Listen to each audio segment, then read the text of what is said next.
Channel. कैसे हैं आप सब? होप सो आप सब बढ़िया होंगे।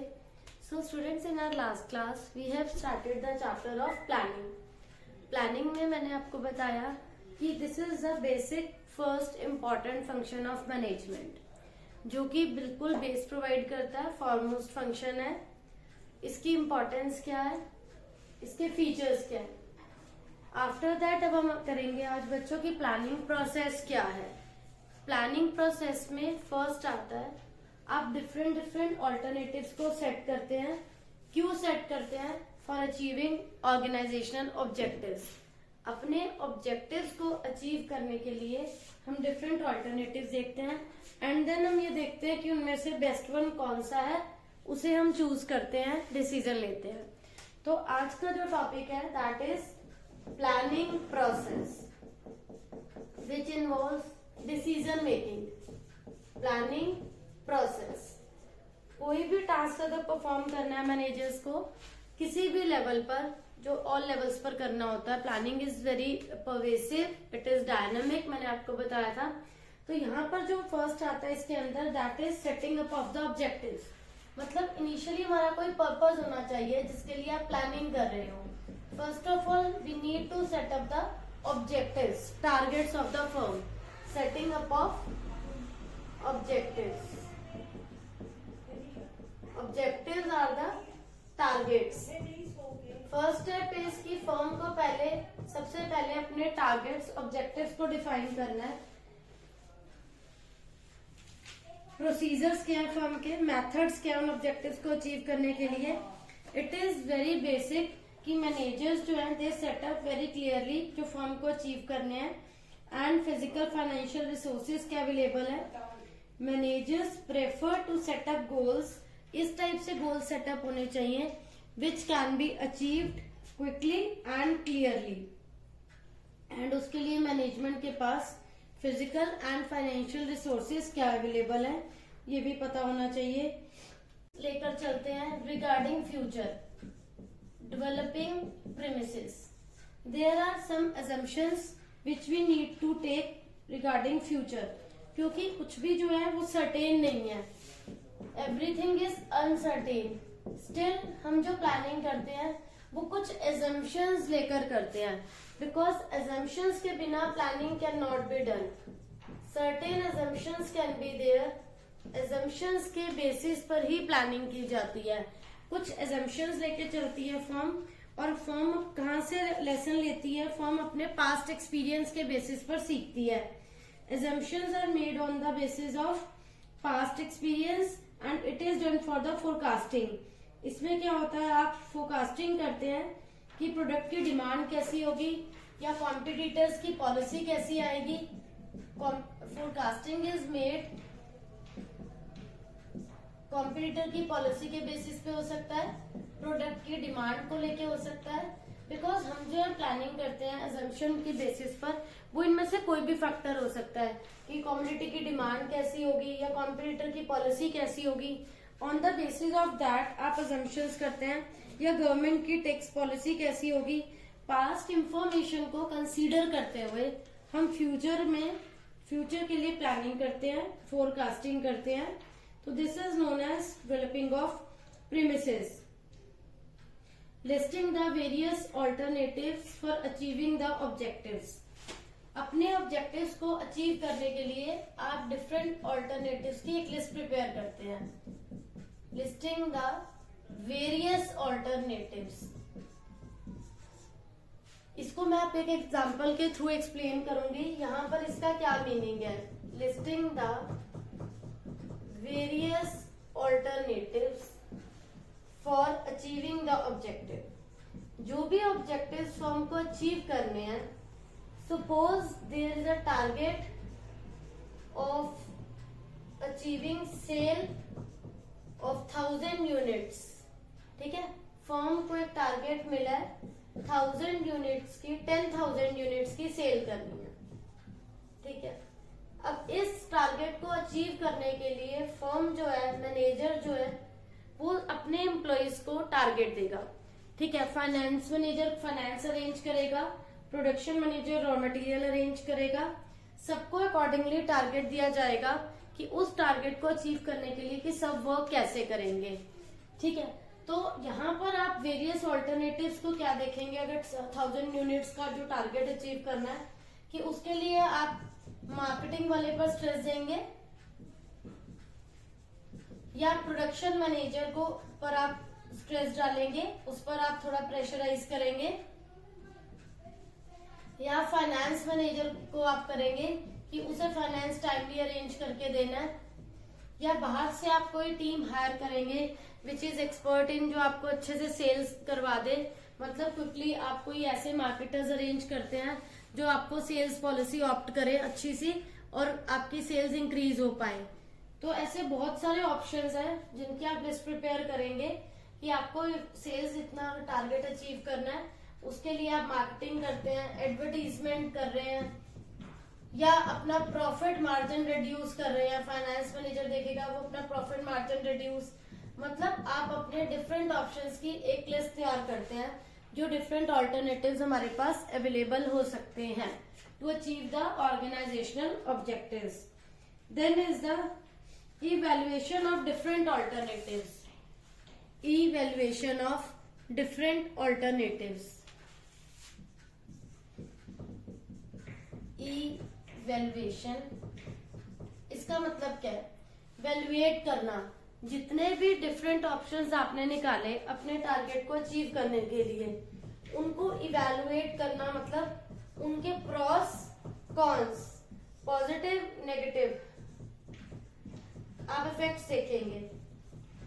सेल्स इंक्रीज करने के लिए अब अगर आप प्रॉफिट मार्जिन कम रखते हैं तो आप देखेंगे उससे आपकी कॉस्ट कवर हो रही है कि नहीं हो रही है, और अगर आप बाहर से मार्केटिंग पर्सोनल हायर करते हैं, हमें उन्हें भी पे करना पड़ेगा, तो वी विल चेक कि वेदर हम उन्हें पेमेंट ज्यादा तो नहीं करनी पड़ रही, हमारी कॉस्ट ऑफ प्रोडक्शन इस वजह से इंक्रीज तो नहीं होगी, या आप प्रोडक्शन मैनेजर को बोलते हैं वो रॉ मटेरियल कॉस्टली अरेंज करे, वेदर कहीं से भी करे, सो दैट वो जल्दी से फ्रीक्वेंटली उन्हें नई रॉ मटेरियल अवेलेबल हो रहा था, वो अपने सेल्स का टारगेट पूरा कर पाए। तो आप सभी ऑल्टरनेटिव्स के प्रॉस भी देखेंगे, प्लस पॉइंट्स भी देखेंगे एंड नेगेटिव पॉइंट्स भी देखेंगे कि हमारी कॉस्ट इंक्रीज तो नहीं हो रही है, या हो रही है तो एक लिमिट में हो रही है, या फिर आपके जो भी ऑप्शन आपके पास बेस्ट अवेलेबल है, कॉस्ट आपकी कम आनी चाहिए, प्रॉफिट आपका ज्यादा होना चाहिए, या आपकी सेल भी जो है वो ज्यादा ही होनी चाहिए। तो ये कुछ पॉइंट्स है। इनिशियली आपने एक टारगेट को माइंड में फिक्स करेंगे जिस टारगेट के लिए हम प्लानिंग कर रहे हैं, then you are not sure about whether जो भी आप अपने ऑब्जेक्टिव्स के टारगेट्स फिक्स करे हैं उसके लिए आप जो भी प्लानिंग कर रहे हैं वेदर वो सक्सेसफुल होगी कि नहीं, no one is sure about future. तो एक पर्सन कुछ भी है, कोई भी है, वो अनसर्टेन रहता है, तो कुछ ना कुछ एजम्पशंस लेकर चलता है रिगार्डिंग, देन आप उसको अचीव करने के लिए एक अपने ऑल्टरनेटिव्स की लिस्ट प्रिपेयर करते हैं, different options available to that, then we evaluate all those options कि उनमें से क्या बेस्ट रहेगा, उसके प्रॉस कॉन्स देखेंगे, then we will select the best alternative, उनमें से जो आपको बेस्ट लगेगा, सिलेक्शन ऑफ जो बेस्ट ऑल्टरनेटिव होगा जिसमें आपका बेनिफिट ज्यादा हो, जिसके नेगेटिव पॉइंट्स कम हो, हम वो ऑप्शन देखेंगे, selection of best alternative,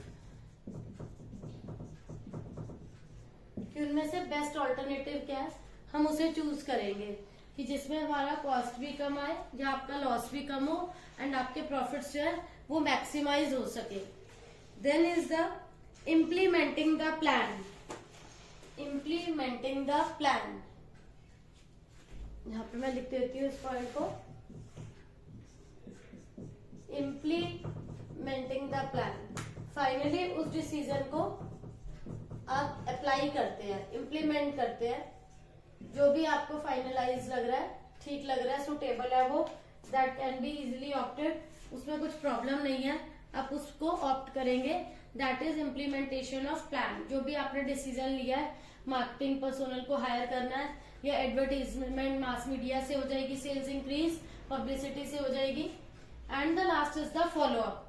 follow up is the जो भी आपने डिसीजन लिया, जो भी प्लान इम्प्लीमेंट करा, देन हम देखेंगे उसका रिजल्ट क्या आ रहा है, वेदर वो सक्सेसफुल है या नहीं है, जो प्लान आपने देखा उसको अब आप चेक करेंगे, क्रॉस चेक करेंगे कि आपने जो डिसीजन लिया वो फ्रूटफुल है या नहीं है, उसका इफेक्ट कैसा आ रहा है, आपका डिसीजन लिया हुआ ठीक है या नहीं, या उसमें कोई चेंजेस की रिक्वायरमेंट है, ये हमें चेक करना पड़ेगा। जब आप उस प्लान को इम्प्लीमेंट करते हैं, आप उसे क्रॉस चेक करते हैं, from there we get to know कि हमने जो भी डिसीजन लिया था वो इफेक्टिव डिसीजन था या इफेक्टिव नहीं था, उसमें चेंजेस की रिक्वायरमेंट है या नहीं है, सो दैट आप अपने ऑब्जेक्टिव को अचीव कर पाए, which is very much essential for the firm. तो हम ये सब कुछ एनालाइज करेंगे। ये सारे प्लानिंग प्रोसेस के पॉइंट्स हैं जो यहाँ पर कंप्लीट होता है। ऑल दी स्टेप्स आपको बोर्ड्स में क्वेश्चन कैसे आता है, इट इज नॉट नेसेसरी कि आपको ये सभी पॉइंट्स आए कि आप कंप्लीट प्लानिंग प्रोसेस दो। क्वेश्चन माइट बी देयर कि आपको एक केस स्टडी के थ्रू वो ये भी पूछ सकते हैं, right the first 2 steps of this process, जो यहाँ पर जरूरी है। या ये भी कह सकते हैं राइट स्टार्टिंग के आपको 4 स्टेप्स बताने हैं इसके प्लानिंग के, किसी भी टाइप से क्वेश्चन आ सकता है। उसके बाद ये प्लानिंग प्रोसेस यहाँ कंप्लीट होता है जो फर्म के लिए बहुत जरूरी है। Then comes to the topic limitations of planning. अब प्लानिंग की कुछ कमियां भी हैं, ये जरूरी नहीं है कि हमने जो प्लानिंग करी है वो सक्सेसफुल ही रहेगी या वो हमने जो डिसीजन लिया है वो फ्रूटफुल ही रहेगा। इट माइट बी हैपन कि वो डिसीजन गलत हो, प्लानिंग में कुछ कमियां भी आती हैं। तो वो पॉइंट्स क्या है मैं आपको 1 बाय 1 एक्सप्लेन करती हूँ, वो प्लानिंग की लिमिटेशंस क्या है। तो फर्स्ट जो इसके अंदर हम कवर करेंगे प्लानिंग की लिमिटेशंस में, वो क्या आएगा कि planning leads to rigidity. Planning क्या है, उसमें रिजिडिटी का पॉइंट आता है कि फिर आप उसमें चेंजेस नहीं कर सकते, जो आपने प्लानिंग कर ली वो फिर सेम रहेगी। ये नहीं है कि आप उसमें अगेन एंड अगेन चेंजेस करेंगे, बिकॉज वो जो प्लानिंग आपने करी है वो होल फर्म के लिए करी है। And once you have made planning for all the departments, for all personal. इसके बाद बच्चों हम नेक्स्ट टॉपिक करेंगे लिमिटेशंस ऑफ प्लानिंग। ऐसा नहीं है जो हमने प्लानिंग प्रोसेस पढ़ा वो हमेशा सक्सेसफुल ही होगा, उसमें बहुत सारी लिमिटेशंस भी हैं। प्लानिंग जो हमने करी है ऑर्गेनाइजेशन ऑब्जेक्टिव्स को अचीव करने के लिए, उसमें बहुत सारी कमियां आती हैं बच्चों, जिसमें फर्स्ट आती है कि planning leads to rigidity. Planning leads to rigidity में क्या आएगा कि once plans are made to decide the future course of action, manager में not be in a position to change them. जो भी आपने प्लानिंग करी है वो जरूरी नहीं है कि उससे सक्सेसफुल रिजल्ट्स आए एंड आप अगेन एंड अगेन उसमें चेंजेस नहीं कर सकते, वो रिजिड रूल्स बन जाते हैं। Then planning may not work in dynamic organization. मैंने आपको बताया था फीचर्स में कि हमारा ऑर्गेनाइजेशन कैसा है बच्चों, डायनेमिक है, विच गोज ऑन चेंजिंग। यहाँ सब कुछ सेम नहीं रहता। तो प्लानिंग जो आपने एक बार करी है, ऑर्गेनाइजेशन के ऑब्जेक्टिव सेट करे हैं, उनको अचीव करने के लिए आपने प्लानिंग करी है, जरूरी नहीं है वो वर्क करे डायनेमिक ऑर्गेनाइजेशन में कि आपका ऑर्गेनाइजेशन में चेंजेस होते रहते हैं। अब इट इज नॉट नेसेसरी कि वो वहां वर्क करे। फॉर एग्जाम्पल कोई भी किसी टाइम पे हम एक आपको एग्जाम्पल देती हूँ कि किसी ने फैक्ट्री लगाई है, पॉलिथीन बन रहा है, बट गवर्नमेंट ने एज यू ऑल नो उसे बैन कर रखा है। तो यहाँ पर कभी भी ऐसी कोई पॉलिसी आ सकती है गवर्नमेंट की, या कोई भी इकोनॉमिक पॉलिसी ऐसी हो सकती है, कस्टमर के टेस्ट चेंज हो सकते हैं, प्रेफरेंस चेंज हो सकती है। तो उस केस में आपकी ये जो है सक्सेसफुल नहीं होगा, प्लानिंग फेल हो जाती है ऐसे एनवायरनमेंट में। Then planning reduces creativity. अब प्लानिंग से क्रिएटिविटी कैसे खत्म होती है, देखो managers of the organization start working rigidly, उन्होंने काम करना स्टार्ट करा, मैनेजर्स को इनिशिएटिव नहीं लेते उन प्लानिंग में चेंजेस करने के, क्योंकि जो चेंजेस बिजनेस में हो रहे हैं उसके अकॉर्डिंग चेंजेस नहीं करेंगे बार बार, वो अपने सजेशंस देना बंद कर देते हैं, अपने आइडियाज देना बंद कर देते हैं, क्योंकि उन्हें लगता है अब एक बार प्लानिंग हो चुकी है, आपने हायर लेवल प्रोफेशनल्स को हायर करा है, जो उन्होंने आपकी फर्म के लिए प्लानिंग करी है हमें उसी को फॉलो करना है, तो वो अपने सजेशंस देना बंद कर देते हैं, जिससे कि क्रिएटिविटी खत्म हो जाती है। Then planning involves huge cost. Planning process में बहुत ज्यादा कॉस्ट इसलिए आती है, ये इंटेलेक्चुअल प्रोसेस है, हमें प्रोफेशनल एक्सपर्ट्स को हायर करना पड़ता है बाहर से, जो हमारा काम करके देते हैं, तो वो सैलरी भी लेते हैं, अपना टाइम भी स्पेंड करते हैं, मनी भी स्पेंड करते हैं, क्योंकि उन्हें एक्यूरेट फिगर्स चाहिए, फैक्ट्स चाहिए, तो it is a time consuming process also. If the benefits of planning are not more than cost, तो उस केस में हम उसको बंद कर देते हैं। अगर आपको फ्रूटफुल लगता है, सक्सेसफुल है, आपको बेनिफिट्स हो रहे हैं तो ठीक है, नहीं तो हम उसे क्लोज कर देते हैं। Then it is a time consuming process. Planning process is a time consuming process because it takes long time to evaluate the alternatives and select the best one. Lot of time is needed in developing planning premises. So because of this, action gets delayed sometime, and wherever there is a need for prompt decision, we have to avoid planning. When you need quick action, तो आपको उस planning को खत्म कर देना पड़ता है। तो sometimes it is happen कि जरूरी नहीं है आपने जो प्लानिंग प्रोसेस करा वो सक्सेसफुल हो। Then last is planning do not give guarantee success. Sometimes manager have false sense of security that plans have worked successfully in past, तो वो फ्यूचर में भी सक्सेसफुल होंगे, ऐसा जरूरी नहीं है। It depends upon the situation. तो यहाँ पर ये बात जो है आपको ध्यान में रखनी है, ऐसा नहीं है कि जो प्लान पास्ट में सक्सेसफुल हुए वो अभी भी होंगे। Planning does not give guarantee of success. Planning does not give guarantee of success.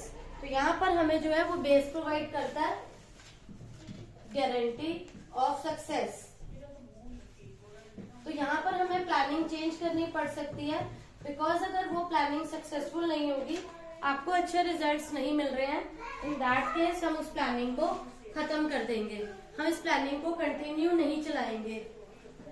तो बच्चों this is all about the limitations of planning. Initially मैंने आपको प्लानिंग प्रोसेस करवाया एंड देन हमने करी है प्लानिंग की लिमिटेशंस कि ये टाइम कंज्यूमिंग प्रोसेस है, कॉस्टली प्रोसेस है एंड इससे क्रिएटिविटी भी खत्म हो जाती है and it will not work in dynamic organisation.